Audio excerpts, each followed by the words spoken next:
വീഡിയോയ്ക്ക് റീച്ചില്ല, വ്യൂസ് ഇല്ല എന്ന് പറഞ്ഞ് പിന്മാറുന്ന എന്നെപ്പോലുള്ള ഓരോ യൂട്യൂബർ ക്രിയേറ്റർമാരും ഇതറിയണം.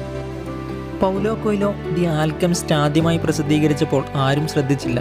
പുസ്തക വിൽപ്പനക്കാരൻ പൗലോ കൊയ്ലോയോട് പറഞ്ഞു, അത് പുറത്തിറങ്ങിയ ആദ്യ ആഴ്ചയിൽ ഒരാൾ മാത്രമാണ് ഒരു പകർപ്പ് വാങ്ങിയത്. നിശബ്ദമായ സ്വീകരണം. എന്നാലും പൗലോ കൊയ്ലോ ആത്മവിശ്വാസത്തോടെ അടുത്ത കുറച്ച് വിൽപ്പനയ്ക്കായി കാത്തിരുന്നു. അങ്ങനെ 6 മാസത്തിന് ശേഷം രണ്ടാമത്തെ പകർപ്പ് വിറ്റു, ആദ്യം വാങ്ങിയ അതേ വ്യക്തിക്ക്.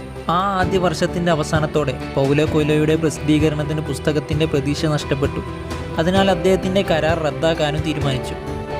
നിരാശാജനകമായ ആ നിരസിക്കലിൽ തളരാൻ പൗലോ കൊയ്ലോ തയ്യാറായില്ല.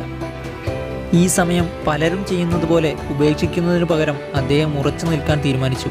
അങ്ങനെ അദ്ദേഹം മറ്റൊരു പ്രസിദ്ധീകരനെ അന്വേഷിച്ചു കൊണ്ടിരുന്നു. അവസരം കണ്ടെത്തി.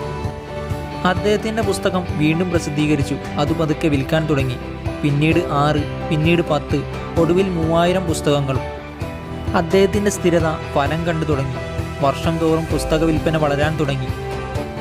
ഇപ്പോൾ ദി ആൽക്കെമിസ്റ്റ് ലോകമെമ്പാടും 150 മില്യണിലധികം കോപ്പികൾ ഇതുവരെ വിറ്റിട്ടുണ്ട്.